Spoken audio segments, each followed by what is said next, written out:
Hi, welcome back. I need a microphone. Welcome back. We are walking into a 3-day weekend, and I am the opposite of in a bad mood today. Yeah, we're kind of opposites too. White, black. Oh, yeah. Fancy. No, I don't wear white. I'm wearing a white North Face. Sure. Very stylish today. I left work, and it was a beautiful day, and I'm off for the next 4 days, and Nice. Dropkick Murphys came on. Yeah. Shipped it to Boston, and I was like, man, I need a Guinness. And so here's a Guinness. I'm all right with that. Yeah, we have an interesting show today. We have a good show. We have some fun stuff. We're going to talk about some a funny whitetail story, funny-ish, some interesting stuff that I learned.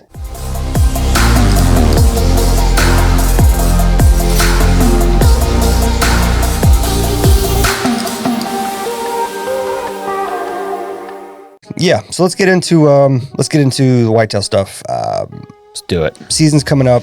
If you haven't already, obviously by now you should have or should be getting mock scrapes out. Depending on who you talk to, they recommend keeping those things out year round.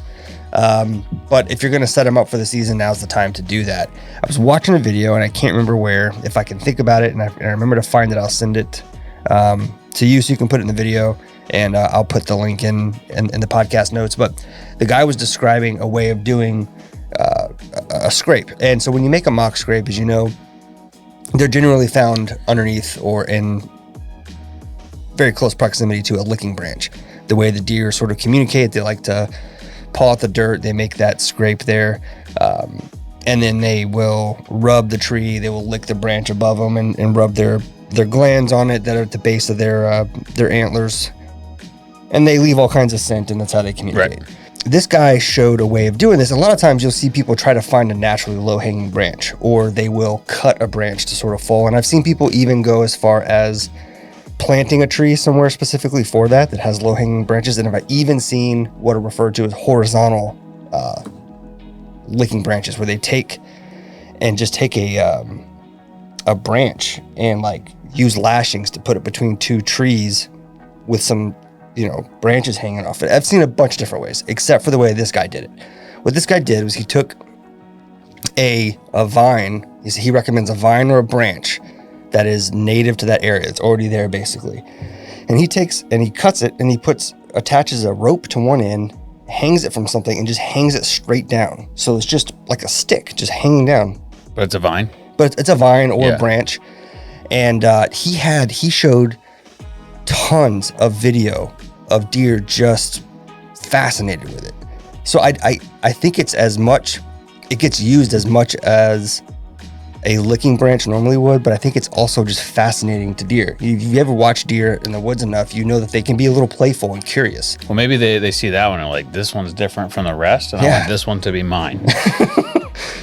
So they all fight over it. I like this model. Yeah, maybe so. But it was really cool, and I intend to, and I'm taking an action to try it out this year. I'll try to put a game camera on it and see if I can get some film or some footage of a deer using that. I think it was fascinating. And the guy swears by, he swears he does whitetail land management and stuff for big farms and properties. And he's like, I have everything to lose by implementing things that don't work. He's like, I've been doing this for decades and I'm telling you it works. So I was like, all right, man, I'll take note. And what's his name? I don't remember his name. That's what I'm saying. Oh. I was watching a series of videos, and he's one of those guys that you see on those big name. It wasn't Whitetail Properties. It was something else. One of the handful of guys that have been doing this Zillow for a long time. No, that doesn't ring a bell either. Not Zillow. I would try it out. I think I'm down. Well, do you ever set mock scrapes or anything? I do not. Yeah, I've done it a little bit in the past, and I've always used the fake scents, and they never work out well. So the deer steward class that further in on than you are. Yep. I'm telling you, it's gonna blow your mind. They talk a lot about scrapes, and that's something that in our Patreon we're gonna start doing some of these deer steward classes as well. Since we're paying for it, we're gonna teach you what we learned, but we're not gonna do it for free for everybody. It's just on Patreon. But he talks about scrapes, and they have hard science on when deer go to scrapes. Really? And the likelihood of them being there anywhere near daylight is so far. Like they're like, you're completely wasting your time. Really? That's what I see footage. Like you see footage from hunting shows of them, but you also, those people are not average hunters. Those people are sitting all day for 14 days in a tree stand, which you may see the one time. It's like a lot of it reminds me like the bourbon steward class. Like we went through it and we're like, man, this guy's full of shit. But he's teaching the class. He's clearly I'm stupid. You know, he knows what he's talking about. There's a lot of that when you go through this course. You're like they'll say stuff and you're like, that's the opposite of what I've been told my entire life. Yeah, I saw a meme about this the other day on Twitter. Dan, I think it was Dan, the guy it was Dan, or there's another guy that we follow that's from Georgia. Anyway, he made it was two lines. It was a cartoon where there's like two like lemonade stand type things, and there's two people sitting behind it, and there's a huge long line to one and another one.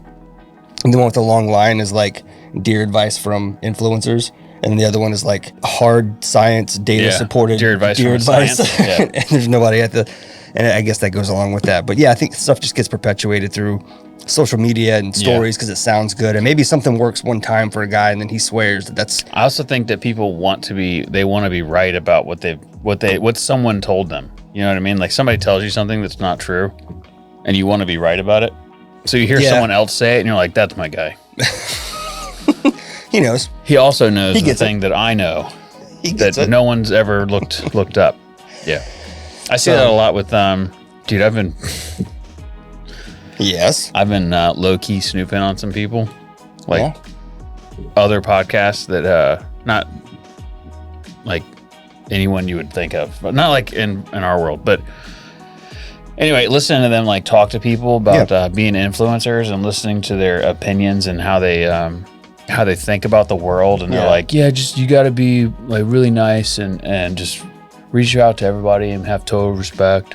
And then 5 minutes into the conversation, they'll start trashing on some other Instagram page or some other podcast. It's fascinating. So you're not talking about any of the bourbon personality that we know? Okay. No. Well, that's good. None of the people that we know.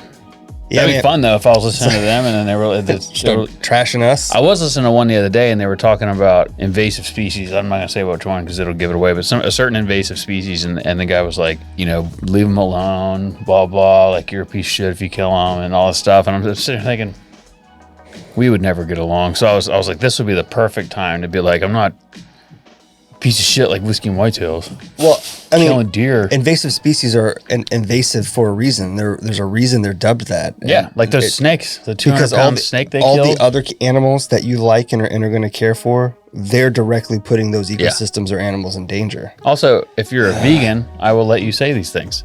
If you eat meat and you're going to talk shit to me about killing meat, we got issues. You don't get a pass. No, not in Matt's book. Nope. All right. So moving on to, should we do an early plug of the week? Yeah. Let's see here.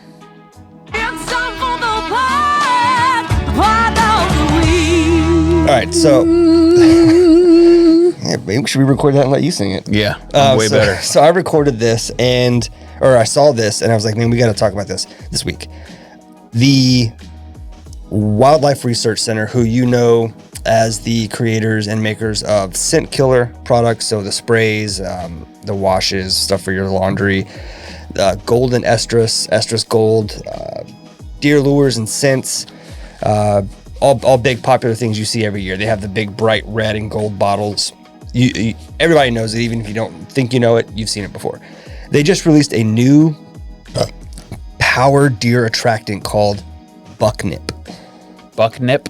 Yeah. Like catnip? Like catnip. Nice. And they called it Bucknip because apparently it works exactly the same way that catnip does for cats. It is a plant-based, they call it a plant-based curiosity scent that apparently whitetail deer cannot resist. Okay. Now, the thing is Nose Jammer is plant-based and it works really, really good. Yeah, but it does an opposite thing. Right, but the idea, I guess my point is that the idea, yeah, you're right. But the point, I think the idea is that plants can be used, it's possible, right? Yeah. That they can be used in a way to. I was going to show you this too. I'm interested in being an and selling this, adding our own little Yeah. stuff mix to it. You know? Yeah. Like maybe some Oh yeah. some Yeah. Enough. yeah. We'll get to that later. I talked to Don't him. give it away. Oh, did you? Yeah, and I was like, hey, we'll be retailers for that, and he was like, perfect. So once it's up and running, Hell yeah. That's cool. we'll get something. We'll private label. We'll label it like this. We'll take his Yeah. stuff, and then we'll put our own sticker on the back and be like, with special Special sauce. ingredients.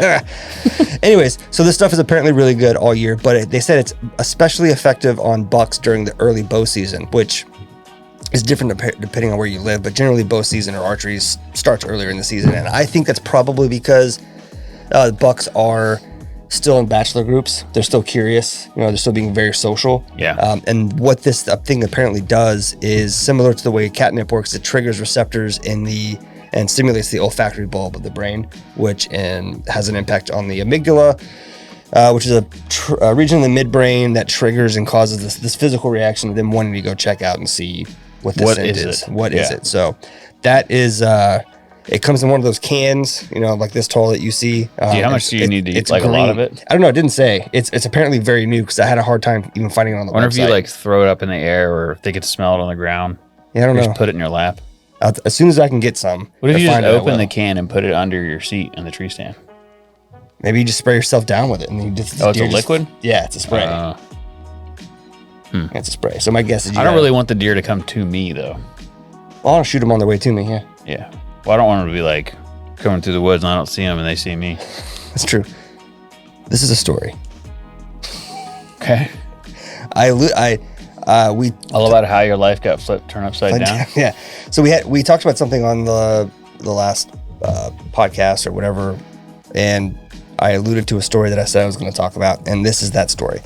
So this story, man, so many lessons to be learned, so many things to do better next time. Raise your hand if you have ever made a bad shot on a deer and had to track him on, right? We've all done that once. If you hunt long enough, okay. Yeah, I've done that. So anyway, so this guy did just that. Sucked, but it happens. 71-year-old guy, his name's Richard Harris. He starts tracking a deer on around 4:30 p.m. It's Wisconsin. It's January 5th. It's cold, right? It's bad weather. So he is tracking this deer. He keeps bumping it, right? Tracking it, bumping it. Finally, the thing gets tired enough it lays down. He gets fairly close to it. And he's standing there trying to decide if he's going to go all the way back to his four-wheeler and get his crossbow. He didn't bring something with him to dispatch it. Yeah. So he was standing there deciding if he thought it would stay there long enough, yada, yada, yada. In the process of doing that, he's in fairly thick grass. It gets up and starts running. It ran straight at him and impaled him in the leg. Yeah. So he got gored by this deer's antlers. Eventually, the deer died, but he was hurt and ended up laying in a ditch, unable to walk or move, hypothermic and almost freezing to death. It was after midnight when the sheriff's department and fire department were dispatched to his location, and only because his wife had to call, his phone died, so he had no way to communicate. He left his cold weather stuff with the crossbow, with the four-wheeler. Lots of mistakes are being made here. All the mistakes. Because of the severe level of hypothermia he was at and his leg injury, they flew in a helicopter to life flight him to a hospital. The local game warden decides to continue a little investigation and figures out where his blind was at and realizes that there is a huge corn pile and it's illegal to bait there. Yeah. So not only did this dude end up with a huge hole in his leg, instant karma. He lost the animal. The game warden took the deer and fined him like $300 and something. I think he lost the crossbow too or whatever. But it was funny. $343. It could have been over $2,000. They were, I guess, nice enough to let him off. So some lessons learned there: carry an extra or charge your battery, or carry a charger for your, a solar charger for your phone. Tell people where you're going and what you're wearing so they know where you're going to be if it doesn't work out. Yeah. Carry your method of take with you if you have to trail a deer in case you got to take a second shot. It's really stupid that he wouldn't do that anyway. I know. Make sure you wear proper gear. It got down to -6 with wind chill. And don't break laws. Yeah, don't break laws. Don't be an asshole. Yeah, definitely don't use corn if you're not allowed to use corn. Well, we will give you a tip. We were talking to a guy about duck hunting, not being able to use corn, and they put a yellow rain jacket out. So smart. And so the ducks are flying over and they see this yellow rain jacket and they're like, target acquired. That's really totally smart. legal. Yeah. That's really smart. I don't think that would work for deer because they don't really see it. They smell it. But Yeah. Nice. But yeah. So Cool. I think I'm done. I think I'm ready to start my weekend. Same. Thanks for hanging out. Yeah. Thanks. Bye.